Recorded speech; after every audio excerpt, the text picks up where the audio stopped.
Call कर रहे हो ओएस वेले स्विच ऑफ है।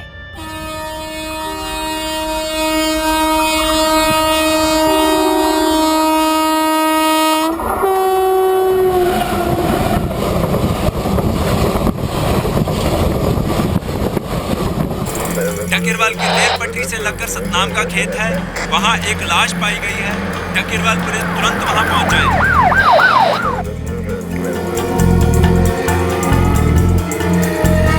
सर एक बैग मिला है सर, चेक करो, पीछे हटो, चलो।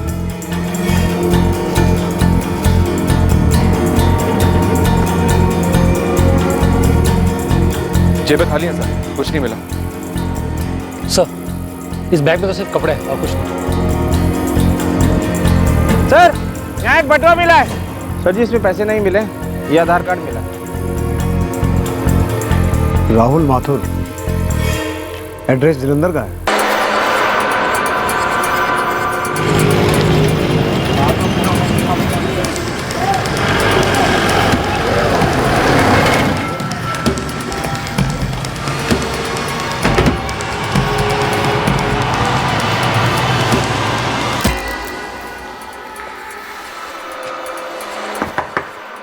हाँ जी, कोई है घर पे? जी राहुल माथुर का घर यही है? हाँ, राहुल मेरा बड़ा बेटा है। इस वक्त कहाँ है वो तो कल रात में सीतापुर के लिए निकल चुका ट्रेन से। सीतापुर, उत्तर प्रदेश? हाँ, क्या बात क्या है? आपकी आखिरी बार कब बात हुई थी राहुल से? कल दोपहर में खाना खाकर निकला वो घर से, तकरीबन 2 बजे तक।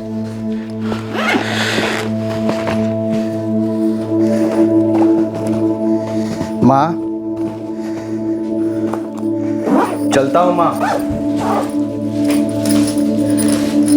देख बेटा, अगर बाबा की तबीयत बहुत ही बिगड़ गई हो तो तू सीधे लौटा, मैं चली जाऊंगी उनके पास।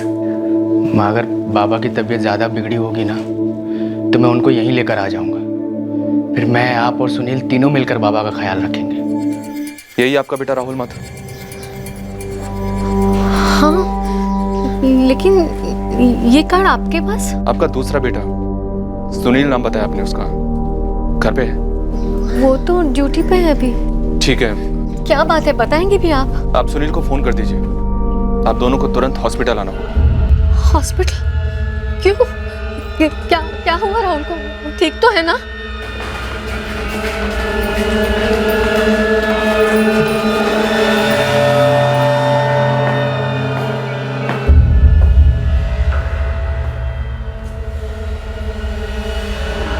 हमारा राहुल कैसे हो सकता है? वो तो सीतापुर गया है अपने बाबा के पास, बीमार है ना वो। हमारा राहुल नहीं है ये। चल सुनील, अपना राहुल नहीं है ये, चल। सुनील,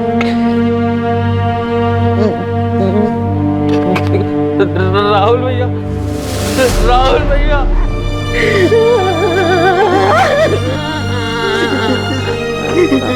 सर जी पूरा खेत 2 घंटे तक छान मारा, अभी भी 2 बंदे लगे हुए हैं, लेकिन ना तो मोबाइल मिली ना कुछ और।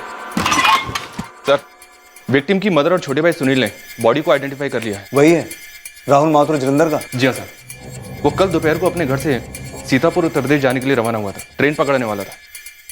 सीतापुर में इसका बाप रहता है, बीमार है, उसे देखने जा रहा था। पर संधू, हमें उसकी लाश डकेरवाल से मिली, जो जलंधर सिटी रेलवे स्टेशन से थोड़ी दूरी पर है। अब ये बंदा जलंधर सिटी रेलवे स्टेशन से ट्रेन पकड़ने के बजाय डकेरवाल क्यों गया हो?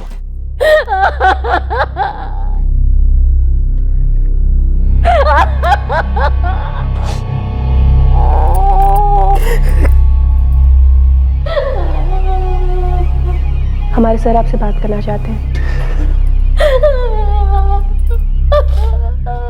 सर राहुल भैया जब घर से निकले थे तब मैं घर पे नहीं था, मैं सुबह ही काम के लिए निकल गया था, पर मुझे ये मालूम है कि उनकी रात की ट्रेन थी। देखो सुनील, तुम्हारे भाई का मर्डर हुआ है, हमें तुमसे और तुम्हारी माँ दोनों से बात करनी है। सर माँ बिल्कुल बात करने की हालत में नहीं है। उनसे हम बाद में बात कर लेंगे, पर फिलहाल हमें तुमसे बात करनी होगी। पोस्टमार्टम रिपोर्ट के हिसाब से राहुल का मर्डर 10 से 12 घंटे पहले हुआ है, मतलब कल शाम 7 और 9 के बीच। राहुल भैया की ट्रेन 9:30 बजे की थी, बनारस के लिए। कहाँ से?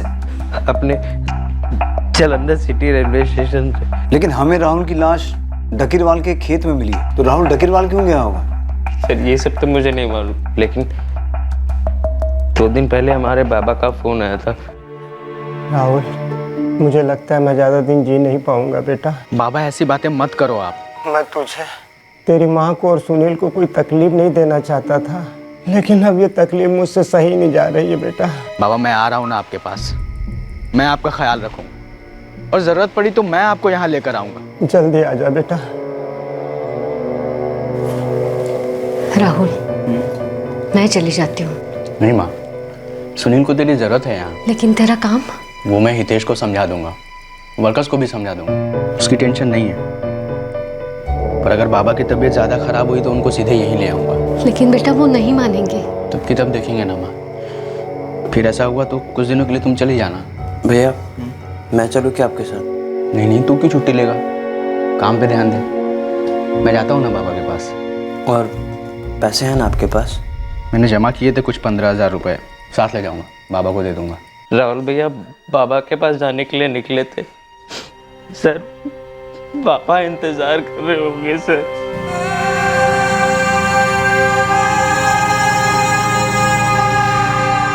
और सर यहाँ हमारी माँ बेहाल है।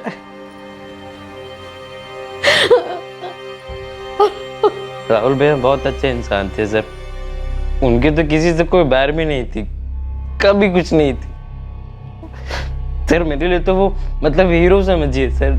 करते क्या थे तुम्हारे राहुल भैया? फर्नीचर के कॉन्ट्रैक्टर थे। फर्नीचर के कॉन्ट्रैक्टर? अलग अलग शोरूम वगैरह के फर्नीचर के कॉन्ट्रैक्ट उठाते थे और फिर अपने आदमियों के साथ पूरा करते थे। पारितोष, ये शनिवार तक रेडी हो जाएगा ना? हाँ राहुल भाई, आज तक कभी ऐसा हुआ है कि ऑर्डर टाइम पे नहीं रेडी हुआ? पारितोष राहुल भैया का दाहिना हाथ था। और हितेश कौन है? दोस्त है राहुल भैया का सर, उनके साथ ही वो काम किया करते थे और उन्हीं ने नहीं सिखाया भी।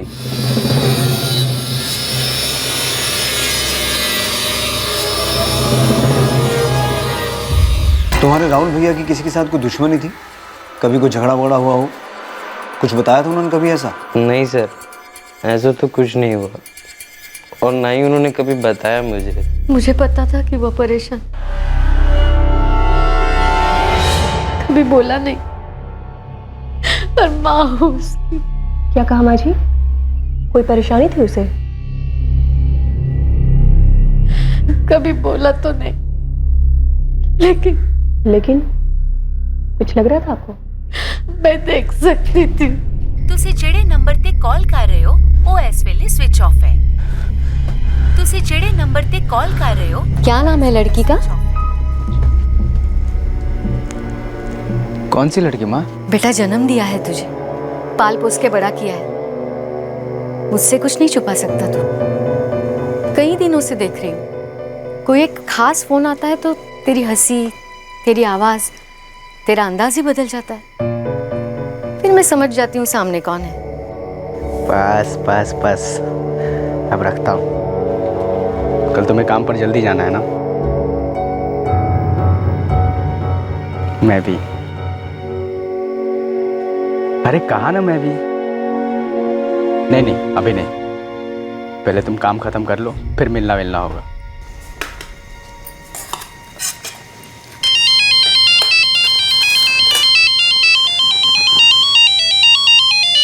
माँ अभी आया मैं, 2 मिनट। हर गए माँ। राहुल भैया मैं ना काम के चक्कर में खाना पीना छोड़ के चले जाते हैं। काम वाम का चक्कर नहीं है ये। मतलब? ठीक है बेटा, नाम मत बता। कोई तकलीफ है? झगड़ा हुआ है उससे? नहीं, कभी बोला नहीं, ना लड़की का नाम बोला, तकलीफ बताई। सुनील, तुम्हें कभी राहुल ने इस बारे में कुछ कहा? मेरे साथ सिर्फ काम की ही बात करते थे और कुछ नहीं।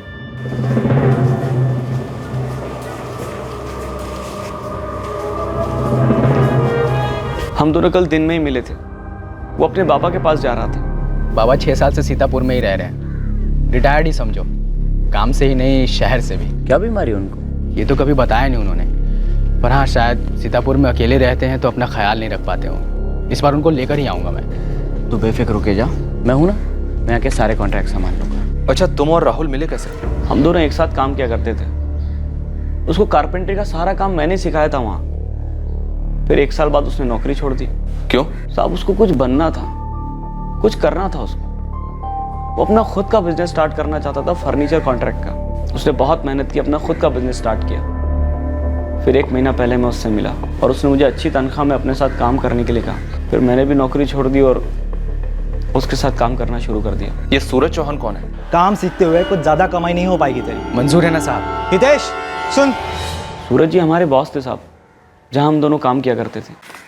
अच्छा, हमारे पास एक नंबर है 4445674889। इस नंबर से राहुल को शाम को 6:30 बजे कॉल आया था और तकरीबन रात को 9 बजे उसका कत्ल कर दिया गया। पहचानते हो इस नंबर को?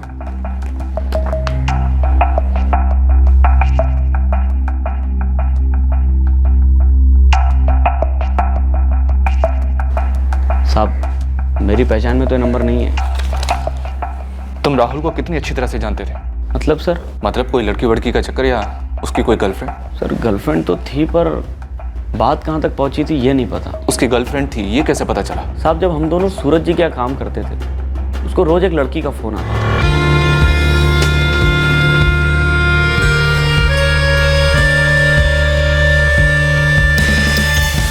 6:30 बजे राहुल को जो आखिरी कॉल आया था 4445674889 से, इसकी डिटेल कब तक आएगी? शाम तक आ जाएगी सर। यही कॉल इस केस की चाबी है।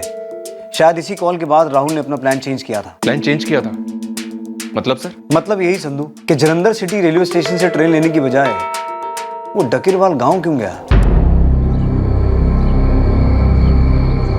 अपने बड़े बेटे के आने का इंतजार कर रहा बीमार बालकिशन उसकी मौत की खबर आने से पूरी तरह से टूट गया। एक मां अपने जिम्मेदार मजबूत सहारे को खोकर शोक में डूब गई। एक भाई अपने पिता समान बड़े भाई को खोकर यतीम महसूस कर रहा था। किसी को समझ में नहीं आ रहा था कि इतने भले आदमी का इतना बेरहम मर्डर क्यों हुआ था। हितेश ने बताया। सच कहूं, यकीन ही नहीं होता है कि इतने अच्छा आदमी को कोई क्यों। तुम्हारे यहाँ से काम छोड़ने के बाद राहुल से बात होती थी तुम्हारी? हाँ सर, मेरा सबसे बढ़िया कारीगर था। आखिरी बार कब बात हुई थी? कल दोपहर में हुई थी सर। किस सिलसिले में? सर, एक कारीगर ने बताया कि उसके पिताजी बीमार हैं। अरे वो बाबा की तबीयत ज़रा ख़राब है, सीतापुर में है, उन्हीं की देखभाल करने के लिए जा रहा हूँ। आज रात की ट्रेन है। अगर इलाज के लिए पैसे वैसे चाहिए ना तो मांग लेना, झिझकना नहीं।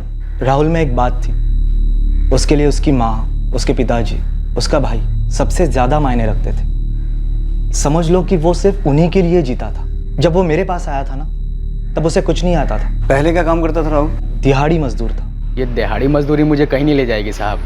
रोज़ कुआं खोदो, रोज़ पानी पियो, इसके आगे कुछ नहीं। मेरे ऊपर मेरे पूरे परिवार की जिम्मेदारी है साहब। देख भाई, काम सीखते हुए कुछ ज़्यादा कमाई नहीं हो पाएगी तेरी। मैं महीने के 2500 के ऊपर नहीं दे पाऊंगा। मंजूर है ना साहब? मुझे बस हुनर सीखना है।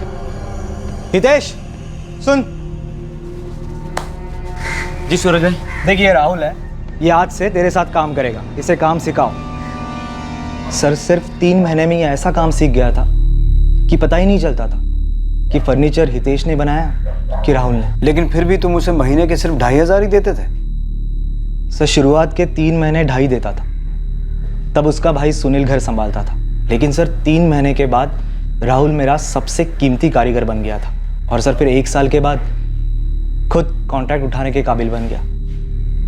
फिर अपना अलग सा बिजनेस भी शुरू कर दिया उसने। कोई लड़की थी राहुल की लाइफ में? एक लड़की थी जी। सुना है कि मेरे किसी क्लाइंट के ऑफिस में काम करती थी। मतलब मजदूर फुसफुसाते थे। राहुल ने सामने से कभी कुछ बोला नहीं।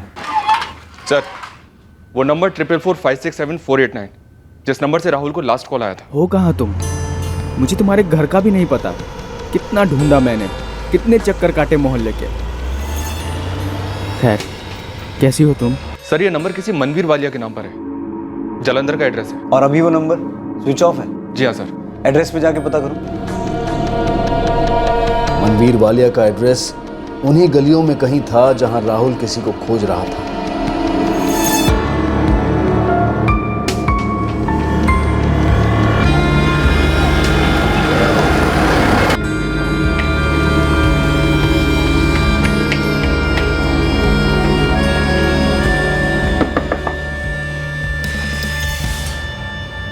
जी ये मनवीर वालिया कौन है?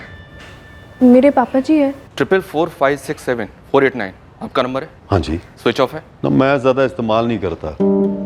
वो क्या है ना जी कि फालतू के फ़ोन बहुत ज़्यादा आते हैं, इस करके मैं अपना फ़ोन ज़्यादातर ऑफ ही रखता हूँ जी। तो फ़ोन रखते क्यों आप? ना, फ़ोन मेरा है, मैं जो मर्जी करूँ। वैसे बात क्या है जी? आप थाने चलिए हमारे साथ। वहाँ काफ़ी सीधे सवाल पूछेंगे और आप सीधे जवाब देंगे।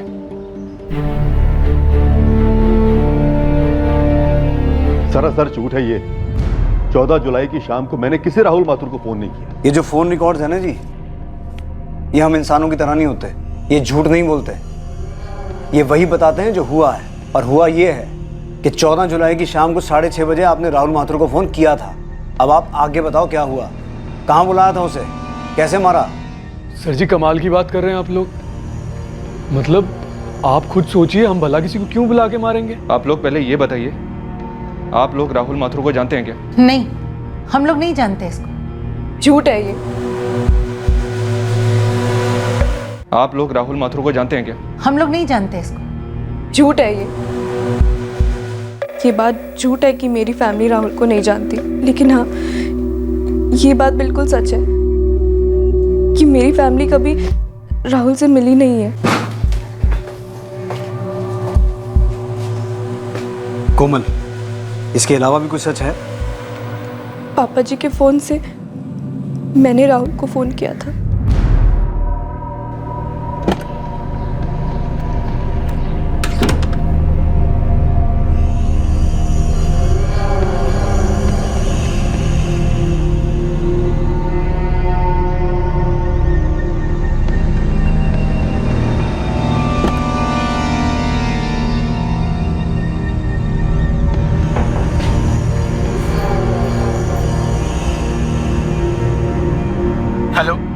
हेलो, मैं बोल रही हूँ। हो कहाँ तुम?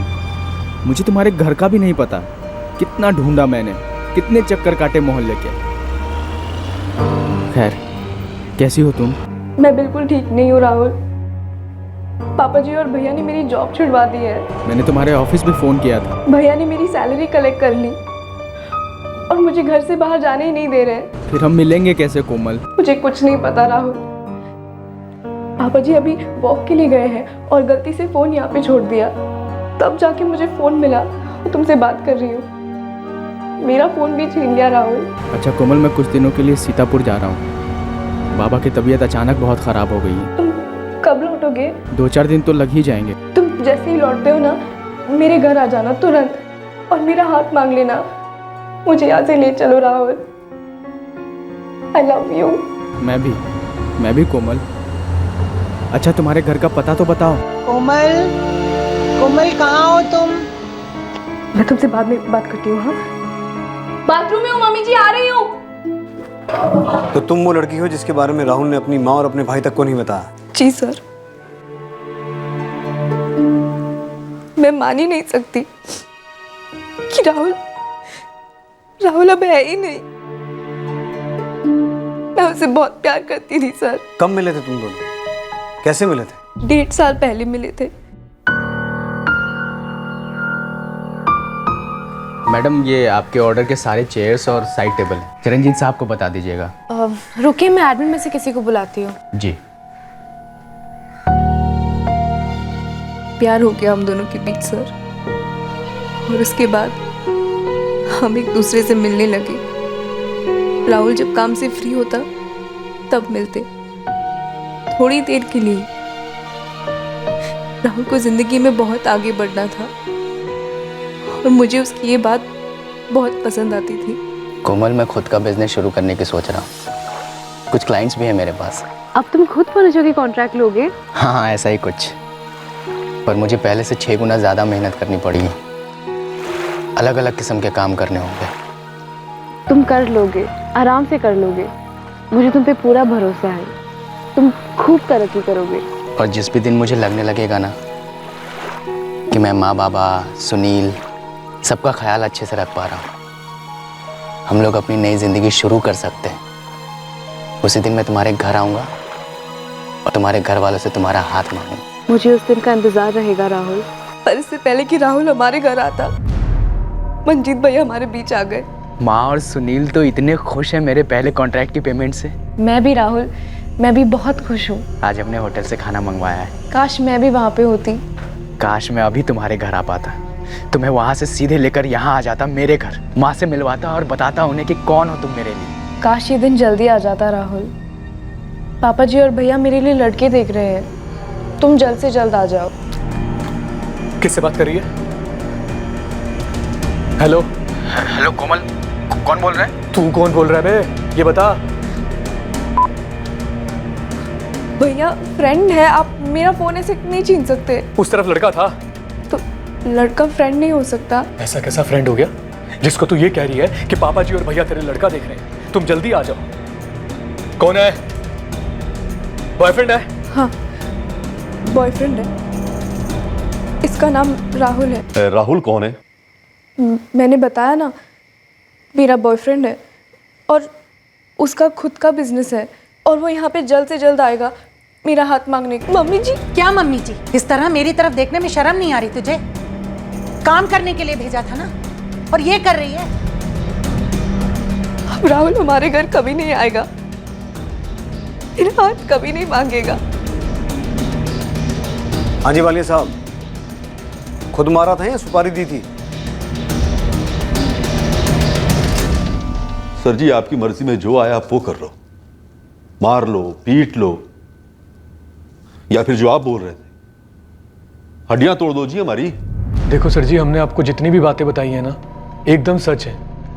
ये बात ठीक है कि मैंने कोमल को फोन पे बात करते हुए सुन लिया था और हम इस रिश्ते के खिलाफ थे, लेकिन यकीन मानिए हम उस बंदे से आज तक मिले तक नहीं है। फोन को लेके बड़ा बवाल मचा रही थी सर जी, जिद पे अड़ी हुई थी कि ब्याह करेगी तो बस इसी मुंडे के साथ। सर जी हमने खुद उसकी नौकरी छुड़वाई। सर जी मोटा मोटी आप ये समझ लो कि ना तो हमने इस लड़के को मरवाया है और ना ही मारा है। जो लड़का मारा गया ना, उसके ऊपर 3 लोगों की जिम्मेदारी थी। सिर्फ 25 साल की उम्र में उसने अच्छी खासी तरक्की हासिल की थी, एक नया हुनर सीख के, मेहनत करके। गलती क्या थी उसकी कि आपकी बेटी से प्यार करता था? और छठो जी सर, ये सब बातें हम नहीं मानते। इस प्यार व्यार को रोक के रखा था हमने अपनी बेटी को, और ये कोई जुर्म नहीं है सर जी। सर जी अगर वो अच्छा बंदा था ना, तो दुख है हमें इस बात का, खेद है हमें इस बात का कि वो इतनी कम उम्र में मारा गया। लेकिन यकीन मानिए हमारा इस बात से कोई लेना देना नहीं है। हमने अपनी बच्ची को काबू में रखा था सिर्फ इसलिए कि सामने वाले को मौका ना मिले उसे बेकाबू करने का। हमारा इस राहुल नाम के बंदे से कोई वास्ता नहीं है, हमने मारा ही नहीं है इस लड़के को।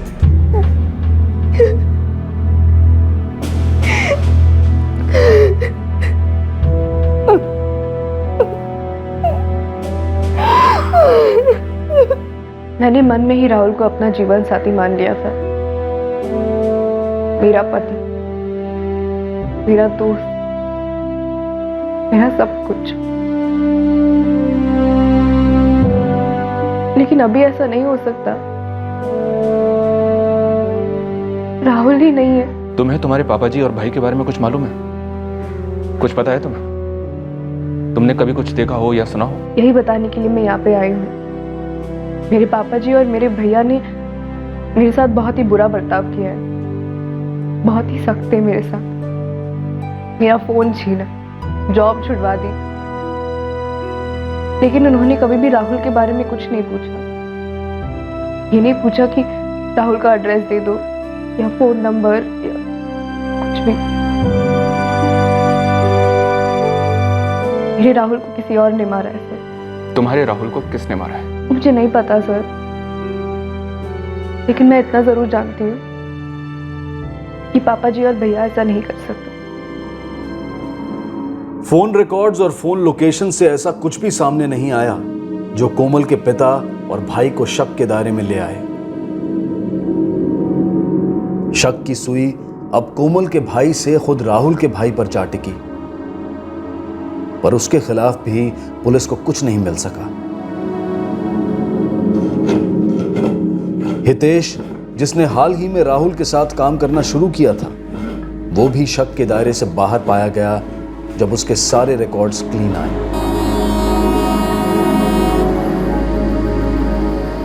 ऐसा लग रहा था कि राहुल का मर्डर केस अनसुलझा रह जाएगा, केस की फाइल धीरे धीरे धूल चाटने लगी। इस केस की इन्वेस्टिगेशन कर रहे पुलिस ऑफिसर्स रूटीन ट्रांसफर्स पर दूसरे थानों में पोस्टिंग पर चले गए।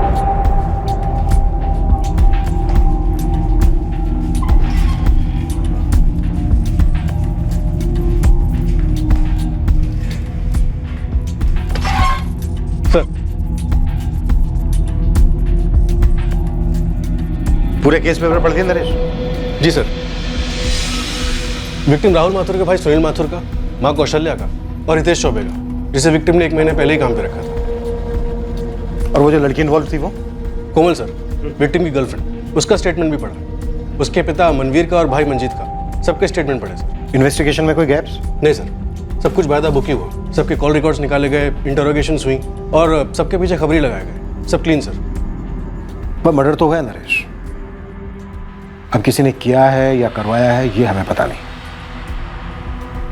राहुल ने सुसाइड किया हुआ क्या? सुसाइड ऑलमोस्ट इम्पॉसिबल है सर। राहुल अपने करियर में आगे जा रहा था। जिन लोगों के स्टेटमेंट रिकॉर्ड में है उनके मुताबिक राहुल एक जिम्मेदार और एम्बिशियस किस्म का बंदा था, सेल्फ मेड मैन। और वैसे भी पोस्टमार्टम रिपोर्ट सुसाइड को रूल आउट कर चुकी। सर, राहुल उस वक्त सीतापुर उत्तर प्रदेश जा रहा था अपने बीमार पिता की देखभाल करने। ऐसे में वो सुसाइड क्यों करेगा? सुसाइड वाला एंगल हम इजीली रूल आउट कर सकते हैं। पॉइंट है, लेकिन स्टेटमेंट से यह भी पता चलता है कि राहुल हताश होकर अपनी गर्लफ्रेंड का घर ढूंढ रहा था, भटक रहा था गलियों में। हाँ सर, उसने कोमल को बताया था कि वो उसे ढूंढ रहा था और उसे एड्रेस नहीं मिला। राहुल का छोटा भाई, क्या नाम है उसका? सुनील।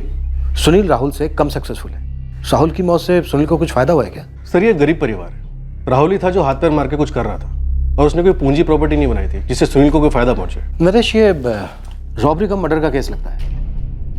राहुल अपने पिता के इलाज के लिए 15,000 रुपए कैश लेकर जा रहा था। हाँ सर, सुनील ने अपने बयान में यही कहा है। कहीं ऐसा तो नहीं है कि 15,000 रुपए और एक मोबाइल के लालच में किसी ने राहुल का मर्डर कर दिया?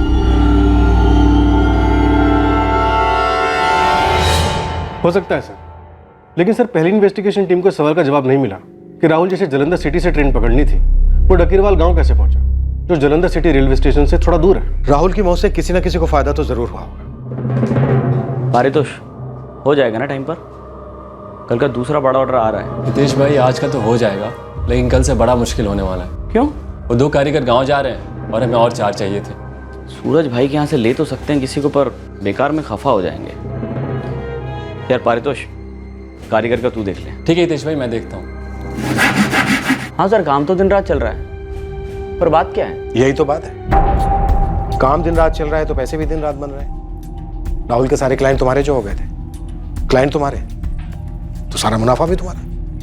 सर, सारा मुनाफा मेरा नहीं है, उसका एक हिस्सा राहुल के परिवार को भी जाता है। और मैंने तो सुनील से भी कहा पार्टनर बनने के लिए। बहुत बड़ा दिल है तुम्हारा हितेश, और उससे बड़ा दिमाग।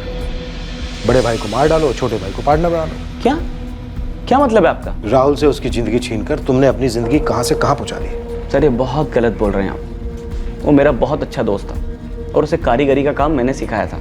लेकिन चेला गुरु से बहुत आगे निकल गया था। सर, ऐसा है कि मैं औजार अच्छा चलाता हूँ और वो ज़बान अच्छी चलाता था। उसे क्लाइंट बनाने और पकड़े रखने की तमीज़ थी, जो मुझ में थोड़ी सी कम है। इसलिए मैंने उसके नीचे काम करना कबूल किया और 1 ही महीने के अंदर उसे मार डाला। सर, मैं भला उसे क्यों मारूंगा? मुझे क्या मिलता? वो मेरा बहुत अच्छा दोस्त था और मुझे सूरज जी से ज़्यादा तनख्वाह देता था। मैं उसके साथ बहुत खुश था सर। और वैसे भी राहुल के जाने के बाद दुख तो अलग, मेरा फायदे से ज़्यादा नुकसान ही हुआ है। सर, नरेश, पिछली टीम ने लव का एंगल टटोला, चोरी का एंगल टटोला, भाई का एंगल टटोला, लेकिन उन्हें कुछ नहीं मिला।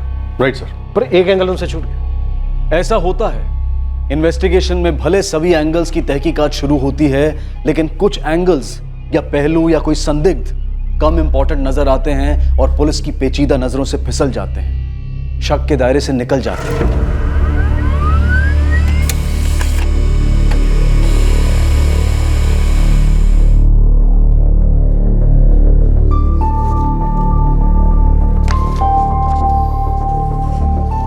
तारीख है 14 जुलाई 2016।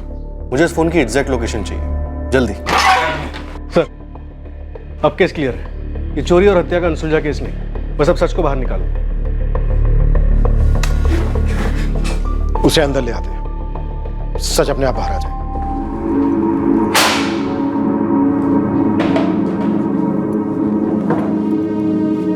हो जाओ शुरू। सर, आपके पहले जो इंस्पेक्टर थे उन्हें मैंने सब कुछ बता दिया था। राहुल माथुर के बारे में मैं जो कुछ जानता था। तुमने बताया था कि 14 जुलाई को 3:30 बजे तुमने राहुल माथुर को फोन किया था उसके पापा का हालचाल जानने के लिए। जी हाँ सर। लेकिन तुमने ये नहीं बताया था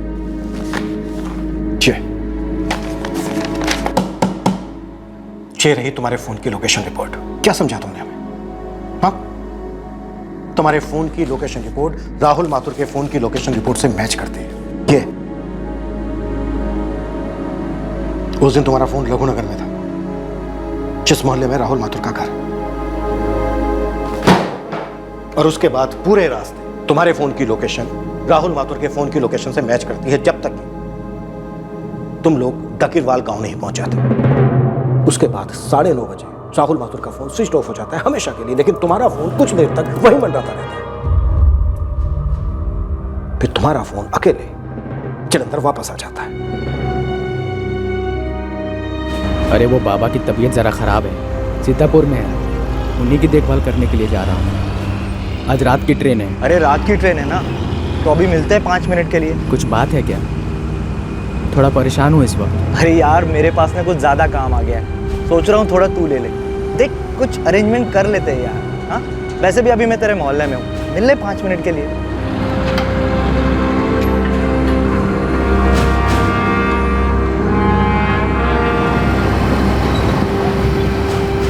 मुझे पहले मालूम नहीं था कि वो सीतापुर जा रहा है। लेकिन तुमने उसे कहां भेजना था ये तुमने पहले से तय कर लिया था, नहीं? देख, मेरे पास कुछ 10 ऑर्डर है, पर मुझसे होने नहीं वाले, पर जाने तो मैं एक भी नहीं दूंगा। तू बोल, तू कितना कर सकेगा? इस वक्त तो मेरे खुद के ऑर्डर भी हितेश ही संभाल रहा है, मैं कैसे आपसे, और वैसे भी मैं सीतापुर से लौटने के बाद ही काम के बारे में कुछ बता पाऊंगा।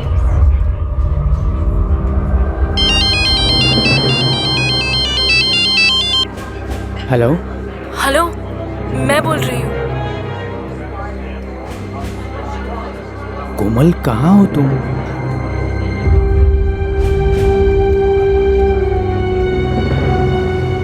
सूरज भाई, मुझे नहीं लगता है मैं 9:30 तक जलंधर सिटी रेलवे स्टेशन पहुंचकर मेरी ट्रेन ले पाऊंगा।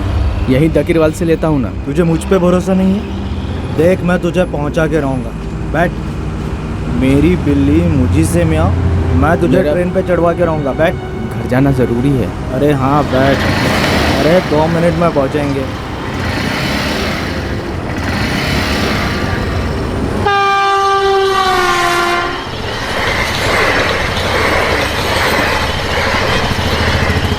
अरे सूरज भाई, यहाँ कहाँ?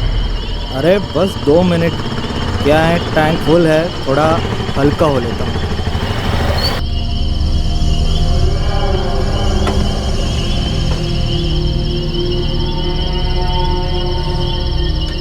नौ 20 हो गए, अब नहीं पहुँच पाएंगे सूरज भाई। 2 मिनट, बस 2 मिनट।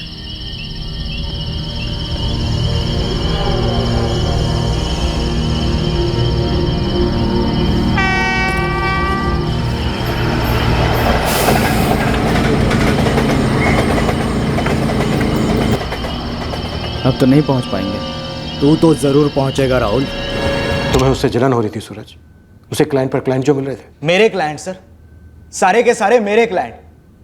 साले की उंगली पकड़कर उसे काम सिखाया और उसने 1 साल के अंदर खुद का बिजनेस शुरू कर दिया। गुनाह है हा? खुद का बिजनेस शुरू करना गुनाह है? क्लाइंट चुराना गुनाह है, कारीगर चुराना गुनाह है। सर, उसने तो हितेश को भी मुझसे छीन लिया। हितेश जैसा कारीगर पूरे जलंधर में नहीं मिलेगा, पर उसे दुगनी तनख्वाह का लालच दिया, छीन लिया। इसलिए तुमने राहुल को जान से मार डाला। और कोई चारा भी तो नहीं था मेरे पास। क्या करता मैं? उसके सामने हाथ जोड़कर भीख मांगता कि राहुल मेरे क्लाइंट लौटा दे, राहुल हितेश को वापस छोड़, राहुल मेरे कारीगर मुझसे मत छीन। क्या करता मैं? हर फील्ड में, हर बिजनेस में कंपटीशन होता है सूरज। बिजनेस में सफाया भी तो होता है सर। बड़ी बड़ी कंपनियां छोटी कंपनी को खत्म कर देती है। मेरा तो एक छोटा सा बिजनेस है। राहुल बड़ा बिजनेसमैन था। अरे वो भी तो एक छोटा सा फर्नीचर का कॉन्ट्रैक्टर था तुम्हारी तरह। वो मेरी तरह कभी हो ही नहीं सकता था। पैरों की जूती को कोई सर पर नहीं रखता है इंस्पेक्टर साहब। नरेश, सूरज, एक छोटी सी कहानी सुनाता हूं तुम्हें। एक बार बादशाह अकबर ने एक लकीर खींची ऐसे, और बीरबल से कहा कि बीरबल इसे बिना मिटाए छोटी बना दो। तो पता है बीरबल ने क्या किया? बीरबल ने उसके पास एक और लकीर खींची ऐसे, बिना मिटाए।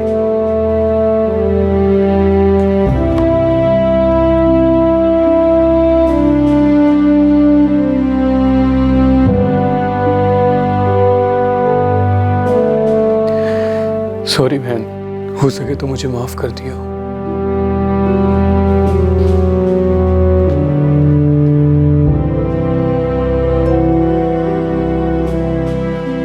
राहुल तो उस सूरज को अपना गुरु मानता था ना। गुरु कभी चेले से चलता है क्या?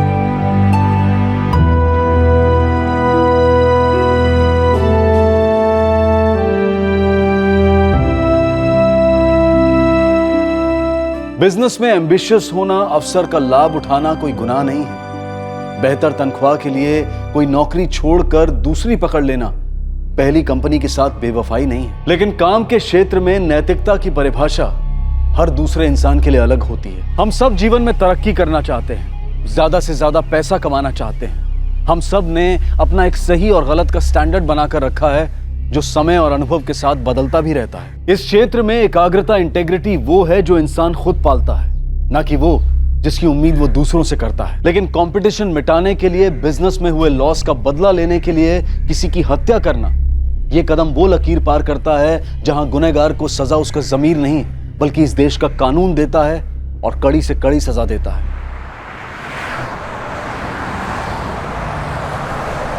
देख लांगा मैं तेनों की क्या देखेगा मैनू? एक अरसे से देख रहा हूं तेनों, हुण गले छत पाया ना तेरे हथ बढ़ देंगा बेईमान। तू रथों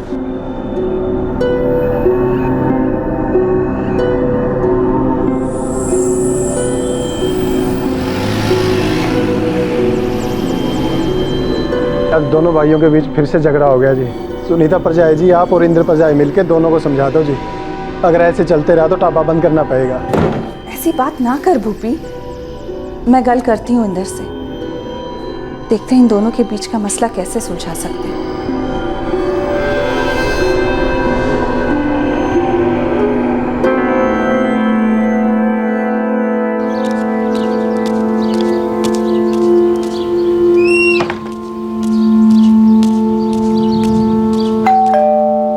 सुनीता भाभी जी, मैं भी ना थक गई हूँ इनको बोल बोल के।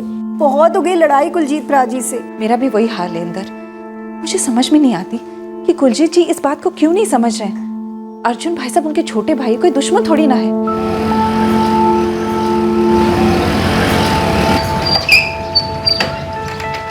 भाई साहब, ये लड़ाइयाँ कब तक चलेंगी? कौन की लगता है मैं ही लड़ता रहता हूँ? ये फर्क पैदा है कौन लड़ता है, आप या वो? बस ये मुझे बताइए कि हाथापाई कब बंद होगी? जब कुलजीत इंसान की तरह पेश आएगा। वो ठीक है, जब ढाबा शुरू किया था तो उसने ज़्यादा पैसे लगाए थे, हमने कम लगाए थे। लेकिन भाभी जी 6 साल हो गए, दोनों की लागत भी वापस आ गई, लेकिन आज भी मुनाफा उसी हिसाब से देता है। ऐसे देता है जैसे भीख दे रहा हो। भाभी जी, आप कुलजीत को समझाओ, मेरे नाल नाइंसाफी ना करे। वो मेरी भी एक बेटी है, उसको भी सेटल करना है मैंने। भाई साहब, मेरे बच्चे आरती और मोहित सो, मैं रोज समझाती, आज भी समझाऊंगी। वो तू विचना पे रिश्ते खराब होते जा रहे हैं जी। तो खराब, धंधा अपनी जगह है, रिश्तेदारी अपनी जगह और घर अपनी जगह। बच्चे कितने हैं? 9 बज गए। आरती अपने दोस्तों के साथ जॉइंट स्टडी करने गई है। और मोहित? वो अपने दोस्तों के साथ फिल्म देखने गया है। वाह जी वाह, उन्होंने कहा और तूने मान लिया। तेनू किਵੇਂ पता कि आरती अपने बॉयफ्रेंड के साथ घूम नहीं रही है और मोहित चरस गांजे के अड्डे पे नहीं पड़ा? मुझे भरोसा है अपने बच्चों पर। अपने पति ते भरोसा नहीं, अपना काम ते सामया नहीं जानता, बच्चा दी देखभाल नहीं कर सकती तो मैनू लेक्चर पे लेक्चर सुना जाती। मैं तो सिर्फ इतना कह रही थी कि आपके और भाई साहब के बीच के रिश्ते ठीक हो सकते। मुझे इस बारे में ना कुछ सुनना और ना कुछ कहना है।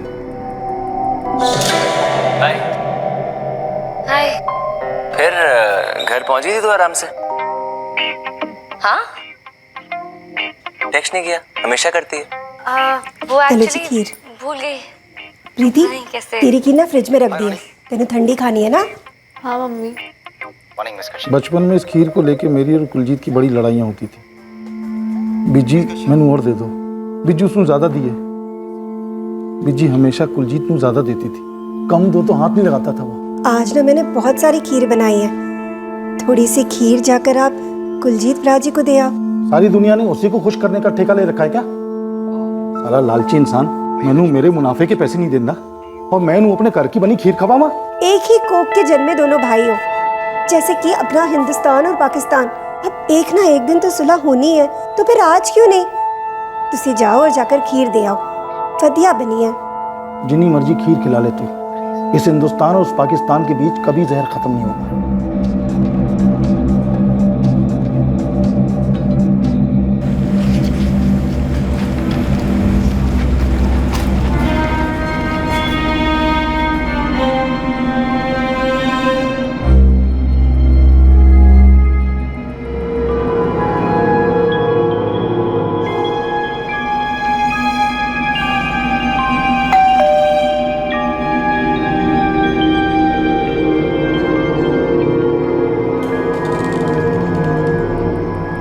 इंदर ने खीर भेजी कुलजीत के लिए। आप खुद ही अंदर आके दे दीजिए ना उन्हें। नहीं भाभी जी, खीर के चक्कर में चीर फाड़ना शुरू हो जाएगा। क्यों लड़ते हो आप दोनों? खत्म कर दो अब ये बैर। किसका फायदा है इसमें? खुदा आया था देने। हाँ जी।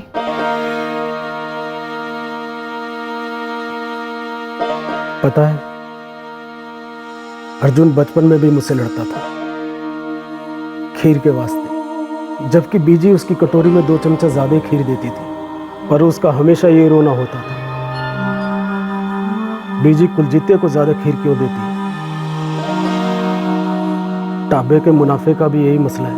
आप दोनों क्यों अपने जिद पे अड़े हुए हैं? एक बार आमने सामने बैठ के साफ साफ बात क्यों नहीं कर लेते? क्यों नहीं खत्म करते इस मामले को?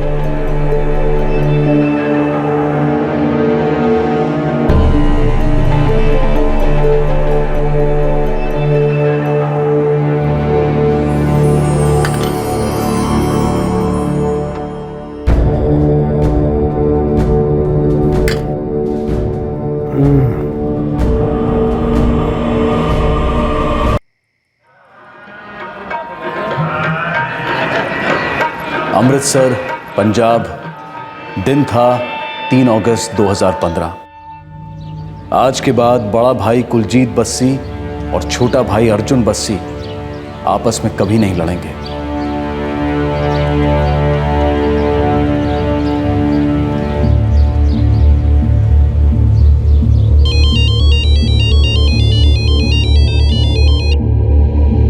हेलो। हेलो, सत श्री अकाल अर्जुन भाई साहब। सत श्री अकाल भाभी जी। कुलजीत को खीर पसंद आई? खीर तो बहुत पसंद आई भाई साहब, लेकिन आपके पाजी हैं कहाँ? रात भर घर नहीं लौटे। आपके यहाँ ठहरे हैं क्या? सालों हो गए उसको मेरे यहाँ कदम रखे। अजीब बात है, रात को खीर खाई और घर से ये कह के निकले कि आज मैं अपने भाई के साथ बैठ के सारे गिले शिकवे दूर करांगा। ऐसा तो कुछ भी नहीं भाभी जी, मैं तो आपके घर से अपने घर आया, थोड़ा टीवी शीवी देखा, फिर सो गया अपना। मम्मी जी, पापा जी गाड़ी दिखाई नहीं दे रही है और फोन भी स्विच ऑफ है। हे भगवान, भाई साहब कहाँ चले गए आपके पाजी? की होया जी? बहकी बहकी गल कर रही हैं भाभी जी। कहती हैं कल रात कुलजीत यहाँ आने के लिए निकला था मेरे नाल सुलह करने वास्ते, और फिर घर नहीं लौटा। पर मैंने तो लगा कि खीर देने के बाद आप प्राजी के साथ टहलने निकले थे। कुछ भी बके जा रही है तू, मैं तो कुलजीत को मिला भी नहीं। भाभी जी के हाथ में खीर पकड़ा के अकेले गया था टहलने, अकेले। मुझसे तो ये कह के निकले थे कि मैं टहलने जा रहा हूँ और अर्जुन से भी मिलांगा। आज किसी भी हालत में सारे गिले शिकवे दूर करके ही घर लौटांगा। कितने बजे होंगे तब? कुछ 9:30 पौने 10 के आसपास। सुनीता, मैं जरा टहल कर आता हूँ। जी।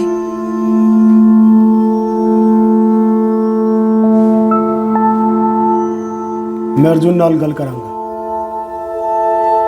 खत्म कर देंगे ये लड़ाई। मैं जाके सो गई। बहुत थकी थी इसलिए रात को नींद भी नहीं खुली, लेकिन जब सुबह उठी तो देखा कि घर लौटे ही नहीं है।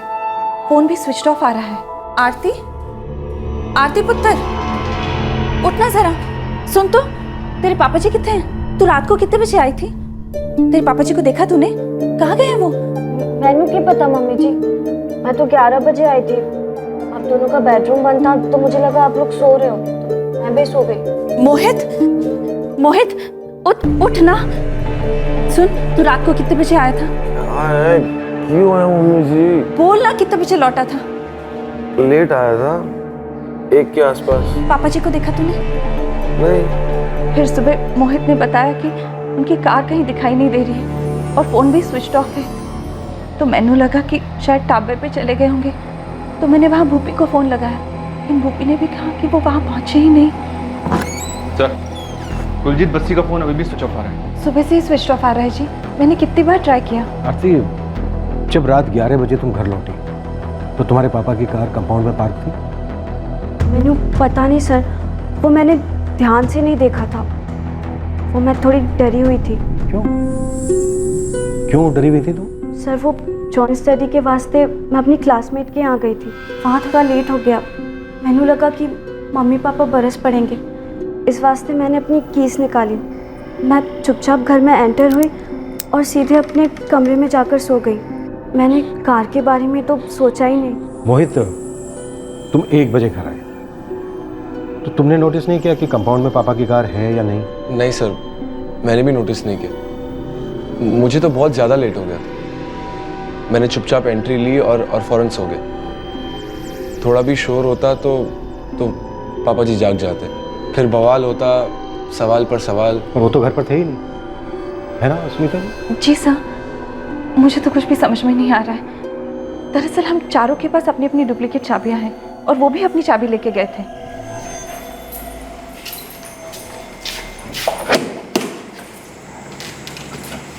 कार का number? PB XY 562E, red colour Santro. ठीक है, हम कार के लिए तुरंत अलर्ट जारी कर देंगे। मोहित, तुम अपने चाचा अर्जुन का नंबर भी दो।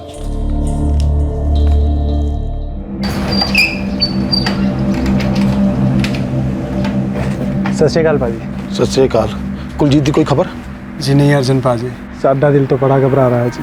ऐसे कैसे कहीं चले गए? आज तक तो ऐसा कदों नहीं होया सी। ये तो चिंता दी गल है यार, कभी किया नहीं ऐसा। हेलो, अर्जुन बस्सी। हाँ जी, बोल रहा हूँ। मैं साहेब नगर पुलिस थाने से PSI आहूजा बोल रहा हूँ। हाँ जी, दसो जी। तुम्हें तुरंत हमारे थाने आना होगा। इंतजार कर रहा हूँ मैं तुम्हारा। क्यों है पाजी? पुलिस स्टेशन तो फोन है, आता हूँ। ਤੁਸੀਂ ਜਿਹੜੇ ਨੰਬਰ ਤੇ ਕਾਲ ਕਰ ਰਹੇ ਹੋ ਉਹ ਇਸ ਵੇਲੇ ਸਵਿਚ ਆਫ ਹੈ। भाभी जी, अर्जुन जी कह रहे हैं कि कल रात उनकी प्राची से मुलाकात हुई ही नहीं। खीर देते वक्त तो नहीं हुई थी अंदर, लेकिन वो मुझे कह के गए थे कि मैं बाहर टहलने जा रहा हूँ और फिर अर्जुन से भी कल कराऊंगा।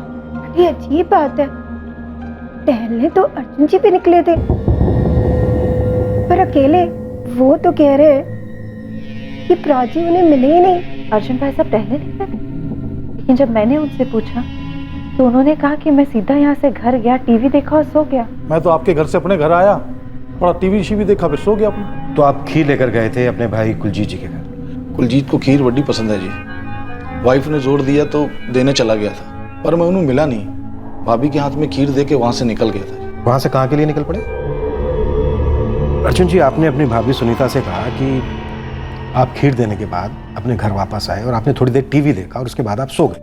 लेकिन आपकी पत्नी का कहना है कि वहाँ से आने के बाद आप थोड़ी देर के लिए टहलने गए।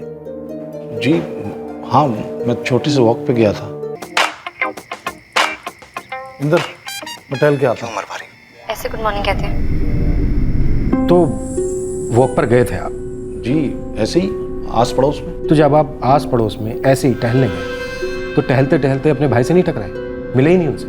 जी नहीं मिला, मैं अपनी कॉलोनी में चक्कर लगा रहा था। आपने अपनी भाभी सुनीता को ये वॉक वाली बात नहीं बताई। आपने उनसे कहा कि आप सीधा घर गए, थोड़ी देर टीवी देखा और सो गए। जी वो टहलने के बाद टीवी देख के सो गया था। ये टहलने वाली बात मेरे दिमाग से निकल गई सर। बहुत बड़ी बात निकल गई आपके दिमाग से। अर्जुन जी, थोड़ा सा दिमाग पे जोर डालिए। कहीं ऐसा तो नहीं है कि टहलते टहलते आप अपने भाई से मिले और ये बात भी आपके दिमाग से निकल गई? कुलजीत और मेरे बीच ढाबे के मुनाफे को लेके अनबन चल रही है। कई बारी तो हाथापाई भी हो जाती है, तो हमारे बीच कोई भरत मिलाप तो होना नहीं था जी। अगर टहलते हुए कहीं मिल भी जाते तो गलत होनी नहीं थी। खटास है जी हमारे बीच। पर खीर तो मीठी होती है जो आप अपने भाई के लिए लेकर गए थे। बड़ा भाई है मेरा, बिजनेस की लड़ाई है, पर है तो एक ही खून ना सर। तो कहीं ऐसा तो नहीं है कि बिजनेस की लड़ाई में भाई ने भाई का खून बहा दिया हो? नहीं, आए दिन होता रहता है ऐसा, ये कोई हमारे लिए नई बात नहीं है। ये कैसी गल कर रहे हैं सर? अपने भाई का कत्ल करने की बात तो मैं सोच ही नहीं सकता।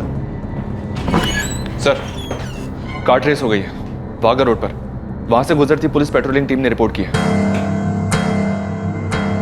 वाघा रोड से एक कार मिली है। कार अमृतसर तो वाघा जा रही थी। लगता है एक्सीडेंट हुआ है।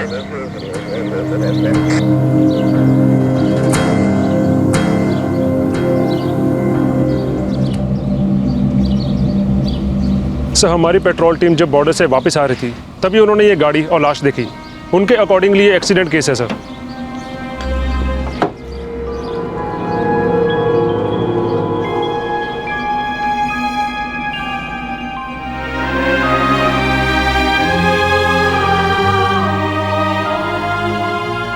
एक कीवे हो गया चाची जी। मैंने नहीं पता पुत्र, तेरे चाचा जी को भी पुलिस ने कुछ नहीं बताया। मम्मी जी मैं पुलिस स्टेशन जा रहा हूँ, पता लगाऊंगा कि होया कि कुछ बहुत गलत हुआ है। संभालिए अपना आप मम्मी जी।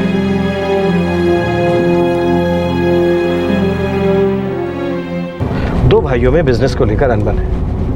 एक रात छोटा भाई अपने बड़े भाई की पसंदीदा चीज खीर लेकर उसके घर जाता है। बड़ा भाई खीर खाने के बाद अपने छोटे भाई से सुलह करने के लिए अपने घर से निकलता है और अगले दिन सुबह उसकी लाश मिलती है उसी की गाड़ी में, बॉर्डर के रास्ते पर। सर, कल दोनों भाइयों के बीच ढाबे पर काफी घमासान हाथापाई भी हुई है। इसमें नया क्या है? अर्जुन ने खुद कहा होती थी, उसकी पत्नी उसकी भाभी ने कहा होती थी, ढाबे के मैनेजर ने कहा है कि होती थी। लेकिन सर, खीर तो रोज नहीं खाई जाती थी। तुम्हारा मतलब है कि खीर का मकसद कड़वाहट दूर करना नहीं था? चाचा जी, कल रात आप पापा जी को कैसे ले गए सी? की गल कर रहे पुत्र, मैं तो तेरे पापा नु कल मिले ही नहीं। झूठ बोल रहे हैं आप। खीर तो सिर्फ एक बहाना था पापा जी को बाहर बुलाने का। आप उनका मर्डर करने आए थे। कैसी गल कर रहा है तू? कुलजीत तेरा पापा होने से पहले मेरा बड़ा वीर था, अहमद भूल आप गए थे कि आप छोटे भाई हैं। आप उनको अपना दुश्मन समझते थे। ढाबा टेक ओवर करना था ना आपको। कौन हो तुसी?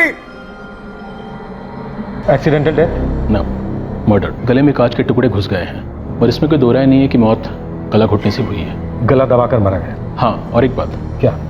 मौत स्ट्रैंगुलेशन से हुई है, नो डाउट। लेकिन अगर गला दबाया नहीं जाता तब भी मौत होती। कैसे? पॉइजन। हमें विक्टिम के खून में जहर के ट्रेसेस मिले। मौत को 12 घंटे से ज़्यादा हो चुके हैं, तकरीबन 12-18 घंटे के बीच। कल 2 अगस्त की रात को कुलजीत 9:30 पौने 10 के करीब अपने घर से निकला और घंटे भर के अंदर ही उसको मार डाला गया। पापा जी उठो ना, पापा जी उठो ना।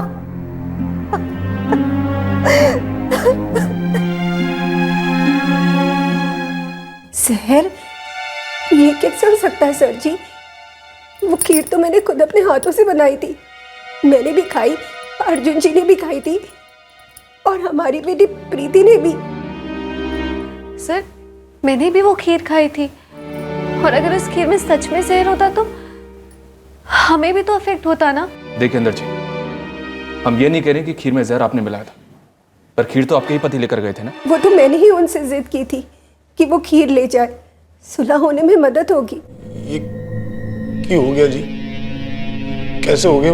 इस सवाल का जवाब तुमसे बेहतर कौन दे सकता है अर्जुन? जहर अपने साथ लेकर गए थे ना, रास्ते पर मिला है ना खीर में।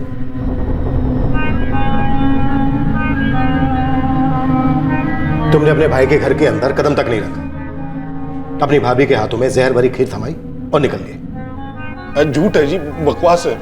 मैंने खीर में कोई जहर भर नहीं मिलाया जी। अर्जुन, कोई और कुलजीत को क्यों मारना चाहेगा? तुम्हें ढाबे के मुनाफे में बराबर का हिस्सा चाहिए था ना, जो सोचा भाई को ही रास्ते से हटा देता हूँ, सारा मुनाफा मेरा। नहीं सर जी, मैंने सिर्फ अपने हक का मुनाफा चाहिए था, जो आधा होता है, और अपने हक के वास्ते मैं अपने बड़े भाई का खून नहीं कर सकता जी। तुम्हारे साथ कौन लोग थे और कितने पैसे दिए तुमने उन्हें? मैंने किसी ने कोई पैसे वैसे नहीं दिए जी। मैं बताता हूँ, 3 लोग थे। सर, फॉरेंसिक टीम ने पहली रिपोर्ट रेडी कर दी है। रिपोर्ट के मुताबिक गाड़ी में कुलजीत के अलावा 3 और लोगों की उंगलियों के निशान हैं। कार के अंदर लाश देखते ही मुझे भनक लग गई थी कि एक्सीडेंटल डेथ का केस नहीं है और ये किसी एक आदमी का काम भी नहीं है। मैंने सिर्फ इतना पता है जी कि मैंने खीर में कोई जहर नहीं मिलाया। मैंने कुलजीत का कत्ल नहीं किया जी। मैं तो कल रात उन्हें मिला ही नहीं। कल रात जब तू टहलने के लिए गया तब अपने भाई से मिला।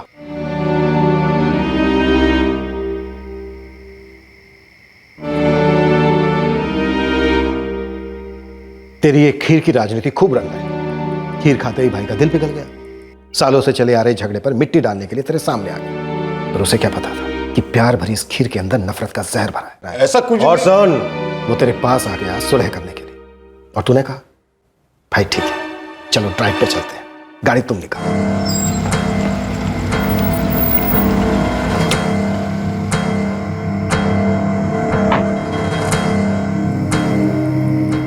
फिर रास्ते से तूने 2 बंदों को उठाया होगा। वाघा रोड पर पहुंचते पहुंचते कुलजीत का होश जाने लगा होगा और जैसे ही उसका होश गया होगा तूने मौका देखकर गला दबा दिया होगा। फिर गाड़ी की टक्कर कराई। तुम तीनों ने मिलकर इस मर्डर को एक एक्सीडेंट दिखाने की कोशिश की।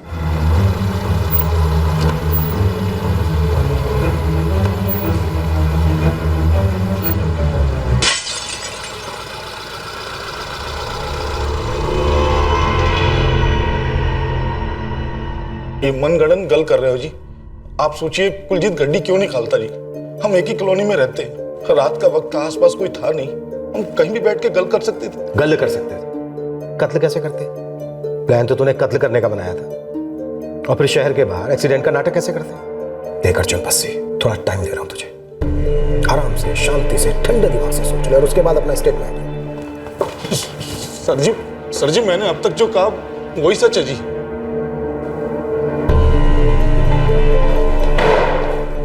एक सच मैं भी कहता हूं अर्जुन बस्सी, हमारा ये पुलिस स्टेशन कुछ कुछ तेरे ढाबे की तरह है।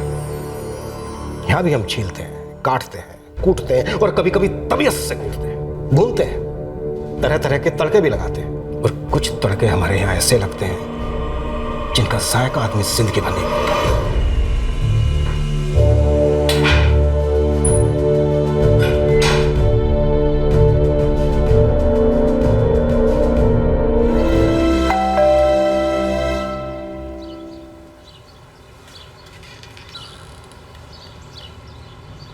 चाची तुसी जाओ है तो मैनू तेरी मम्मी नाल गल करनी है।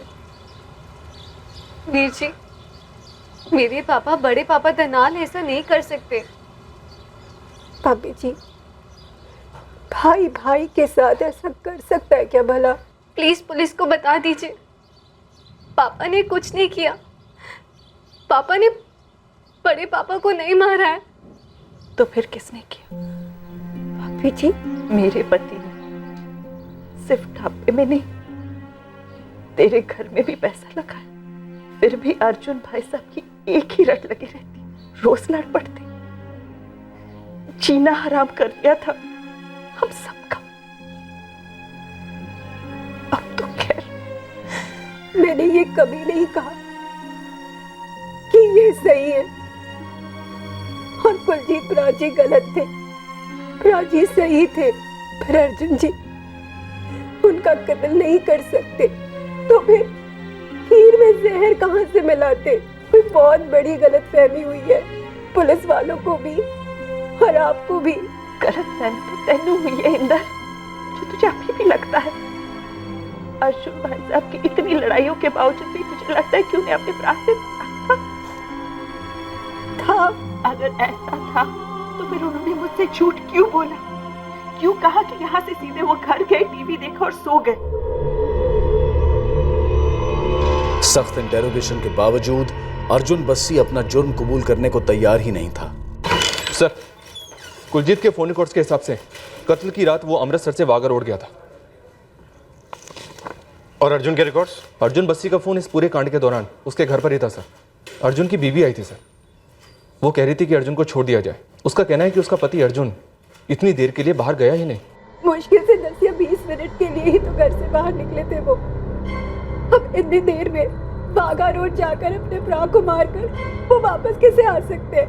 वाघा रोड पहुंचने में बिना ट्रैफिक के भी आधा घंटा लगता है ना। ये मिसेज अर्जुन बस्सी ना बड़ी स्मार्ट बनती है। कह रही है कि अर्जुन फोन घर पर छोड़कर गया था, बस 20 मिनट की वॉक पर गया था। कहीं ऐसा तो नहीं है कि ये हमें लंबे वॉक पर भेज रही है, वो भी गलत रास्ते पर। तुम दोनों तो मेरे पे यकीन करते हो ना, है इंदर, है प्रीति?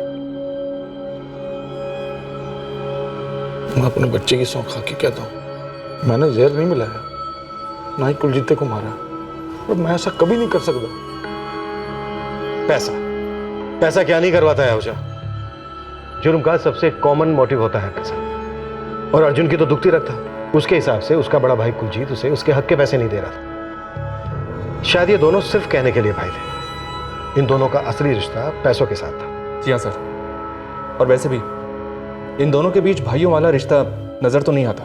वो ठीक है कि ये लोग आस पड़ोस में रहते थे, रोज ढाबे पे मिलते थे। सर आसपास के लोगों के मुताबिक इन दोनों की ज़्यादातर मीटिंग्स लड़ाई झगड़े या गाली गलौज पर ही एंड होती थी। और अर्जुन पर शक ना करने का भी तो कोई ठोस कारण नहीं मिला। लेकिन सर 2 पॉइंट्स हैं जो मुझे खटक रहे हैं।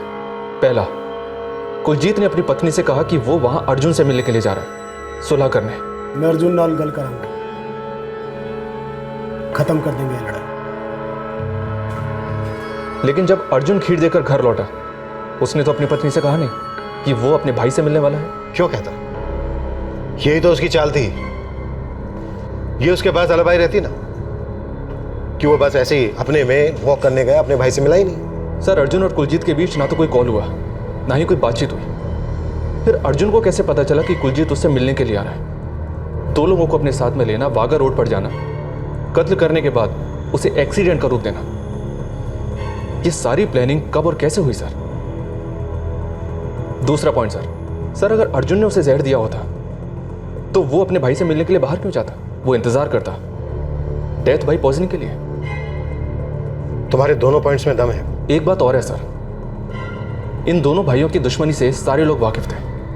मोहल्ले वाले, बिरादरी वाले, ढाबे वाले, ढाबे के कस्टमर, सभी लोग। अभी अर्जुन इतना तो जानता ही था कि अगर वो वहां खीर में जहर मिलाकर देगा तो 100% पकड़ा जाएगा। और फिर सर ये खीर सुनीता, आरती या मोहित ये लोग भी तो खा सकते थे। फिर वो ऐसी बेवकूफ़ी क्यों करता? ऊपर से अपने साथ 2 लोगों को और शामिल करना, इतना बड़ा ड्रामा करना। मतलब सर इस खीर में जरूर कुछ काला है। तुम्हारी बात सही है आहूजा। दुश्मनी का तंदूर गरम देखकर आई थिंक किसी तीसरे ने अपनी रोटी सेक ली है। परजाई जी सत श्री अकाल। ये सब क्या हो रहा है? 3 दिन की कलेक्शन सिर्फ 1300। की करिए परजाई जी, काम बड़ा मंदा चल रहा है। आजू बाजू 2-3 नए ढाबे खुल गए हैं जी। आप मैंने थोड़ा सा और टाइम दो, मैं कुछ चक्कर चलाऊंगा। मम्मी जी आज थोड़ा लेट होगा। ठीक है।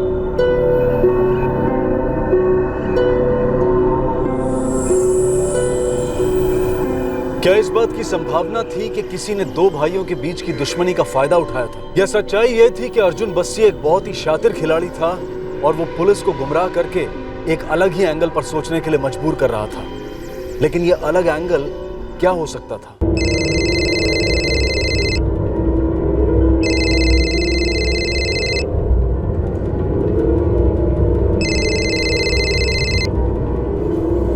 हेलो, हाँ जी, नवीनपुरी बोल रहा हूँ जी। जी हाँ, यहीं अमृतसर का रहने वाला हूँ जी। अब हाँ जी, जानता हूँ जी।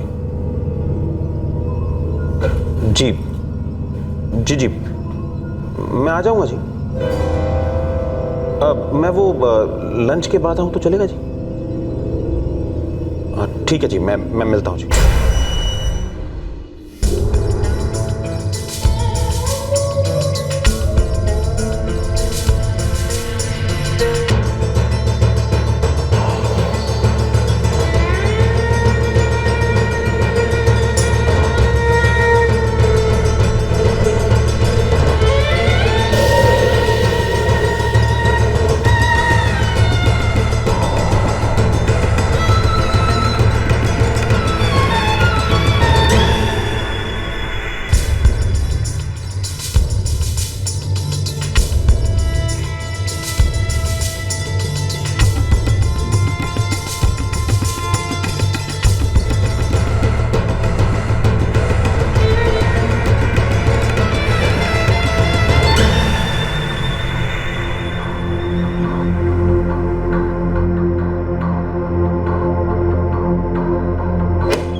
सुनीता जी, आपका बेटा मोहित कहाँ है? जी वो घर पे है।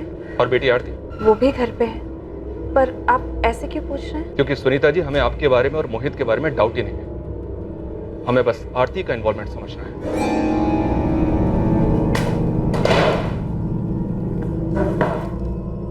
हम लोगों ने आप लोगों को शक के बिना पर गिरफ्तार नहीं किया, बल्कि पूरे दावे के साथ गिरफ्तार किया है कि तुमने अपने पिता और आपने अपने पति की हत्या की है। पोस्टमार्टम रिपोर्ट ने खीर के जहर को तो छांट निकाला, लेकिन मेरा इंटरेस्ट है उस जहर को जानने में जो तुम लोगों के अंदर बुलबुला रहा था। ना, ये तो कतई मत कहना कि सच कह रहे हैं हम लोगों ने कुछ नहीं किया, बेकसूर है हम लोग।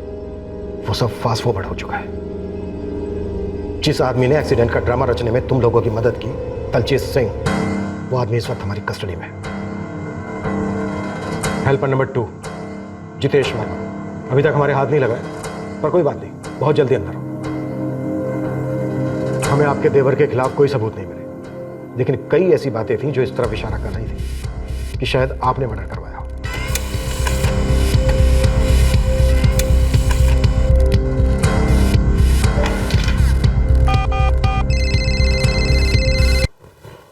हेलो, नवीनपुरी? हाँ जी, नवीनपुरी बोल रहा हूँ जी। तुम अमृतसर के रहने वाले हो? हाँ जी, यहीं अमृतसर का रहने वाला हूँ। मैं साहिब नगर पुलिस थाने से PSI आहूजा बोल रहा हूँ। क्या तुम सुनीता बस्सी को जानते हो? हाँ जी, जानता हूँ जी। इस नवीनपुरी से आप 2 साल पहले मिली थी किसी शादी में। आप चुपचाप अकेली बैठी थी, ये नवीन आपके सामने आकर बैठ गया। आप दोनों की आंखें मिली और पहली नजर का प्यार, ऐसा कुछ हो गया था हम दोनों के बीच। सुनीता शादीशुदा है, बच्चे हैं, फिर भी अकेली थी, थक चुकी थी, दुखी थी उस जल्लाद के टॉर्चर से।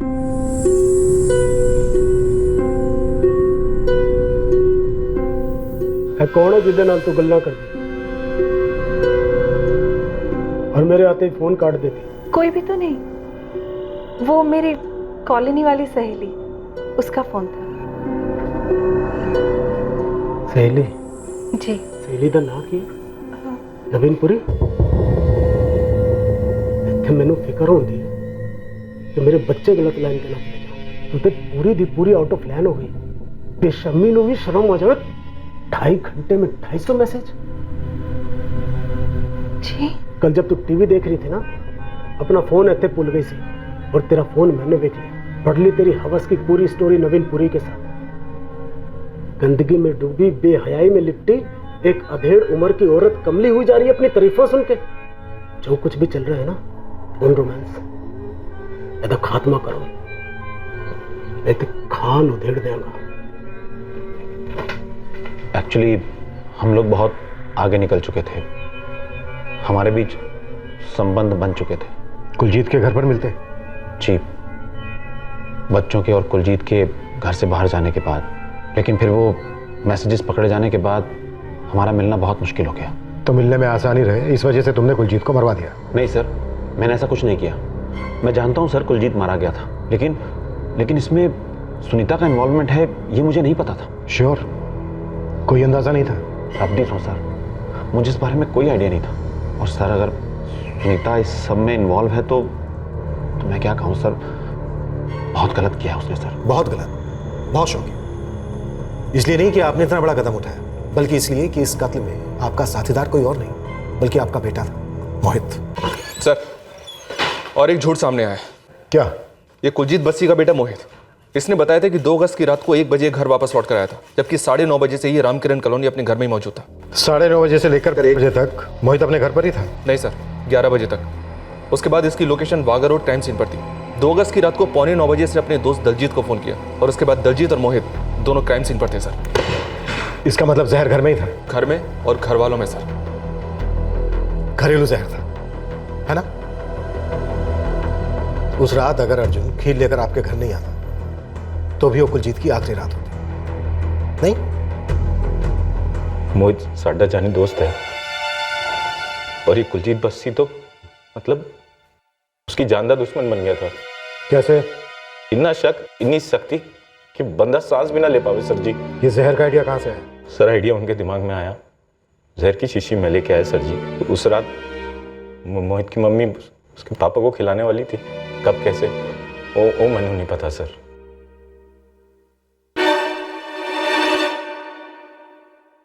नवीन, उसे पता चल गया है। लेकिन अब क्या करेंगे? कुछ नहीं, थोड़ा सख्ती से पेश आ रहा था मेरे नाल। अब हम यहाँ घर पे नहीं मिल सकते, कहीं बाहर मिलना होगा।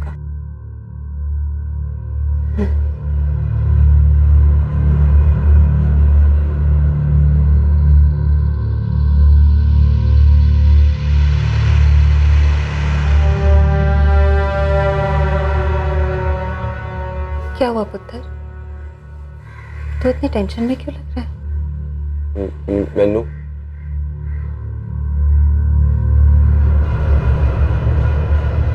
आपका टेंशन पता है मम्मी जी।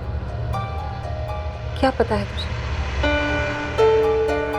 बोलना, क्या पता है तुझे? नवीन पुरी जो यहाँ आते रहता है, लेकिन इस सब में गलत क्या है? आपने जो किया वो सही तो किया। ऐसे शैतान नाल आपने इतने साल कैसे काट दिए मम्मी जी? मैं उनके नाल, उनके मुट्ठी में, उनके नीचे नहीं जी सकता। हर चीज की एक लिमिट होती है मम्मी जी। मतलब उनसे बात करो तो गाली, पैसे मांगो तो गाली, हर चीज में उनकी मनमानी। मम्मी जी, मैनू, तुहानू और शायद आरती इस जेल से निकलना हो। इस आदमी नू हमारी जिंदगी से निकालना होगा।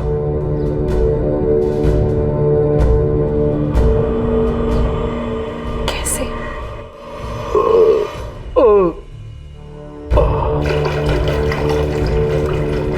2 अगस्त की रात को कुलजीत बस्सी के कत्ल की सारी प्लानिंग उसकी पत्नी और बेटे ने कर ली थी। उस रात सुनीता को कुलजीत की लस्सी में जहर मिलाना था। घर की घंटी बजी। इंदर ने खीर भेजी कुलजीत के लिए। खीर का आना और वो भी अर्जुन के हाथ इस प्लान के लिए सोने पर सुहागा साबित हुआ और सुनीता और मोहित को एक बना बनाया मर्डर सस्पेक्ट मिल गया अर्जुन बस्सी के रूप में। ये इतना सारा जहर आपके और आपके बेटे मोहित के अंदर ही भरा था या फिर आपकी बेटी आरती के अंदर भी भरा था? उस रात कंपाउंड में उसने सच में अपने पापा की कार नहीं देखी थी या फिर उसने हमें झूठा बयान दिया? जी नहीं सर, इस सब के बारे में आरती को कुछ मालूम नहीं था। बुरा बर्ताव तो उनके खून में था। ऐसा नहीं कि वो सिर्फ भाई साहब के साथ इस तरह पेश आते थे। आपको यकीन नहीं होगा, मुझे और मोहित को तो वो रोज जलील करते थे। हर वक्त जीना हराम करके रख दिया था। तो अब कौन सी आप आजाद खुशियों से भरी जिंदगी जिएंगे? आपके बेटे की जिंदगी तो अभी ठीक से शुरू भी नहीं हुई और आपकी खत्म होने में कई साल बाकी। आपने इतना बड़ा जुर्म करने की हिम्मत उठाई तो क्या अपने पति से एक सीधा साधा डिवोर्स मांगने की हिम्मत नहीं कर सकी? अपने बेटे के गलत ख्यालों को सुधारने की हिम्मत नहीं कर सकी?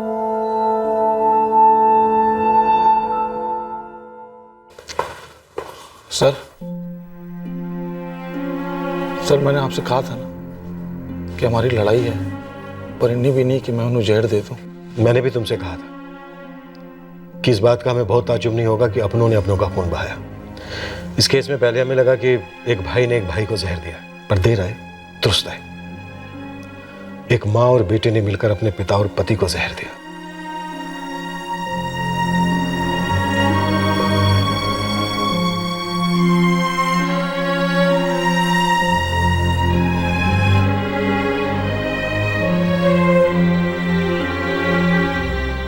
चाचा जी ढाबा बहुत बढ़िया तरीके से चला रहे और आपको सुनकर ताज्जुब होगा, वो मुझे उतना ही हिस्सा दे रहे हैं जितना पापा जी का बनता था। मम्मी जी, माना कि पापा थोड़े सख्त थे, पर क्या वो वाकई ऐसे थे जिसके लिए आप और भैया इस हद तक चले गए?